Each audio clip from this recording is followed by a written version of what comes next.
katimpil. Ang lalim niyan is 2 meter. Yan mga katimpil, shout out sa lahat ng mga ka-heavy equipment operator natin dyan. Araw ng Lunes, bakbak sa trabaho ang mga nasa Pilipinas. Tayo ngayon, dito tayo sa Saudi Arabia, hinay-hinay dahil half day lang tayo. Uwi tayo ng alas 12.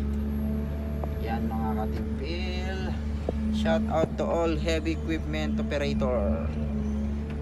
Yan, palagi tayo mag-iingat sa trabaho mga kabady at ka-heavy equipment at katimpil. Ingat sa lahat ng mga OFW sa Saudi Arabia, lalo na yung mga nagtatrabaho sa bahay. Ingat tayo palagi at huwag tayong magpapalipas ng gutom.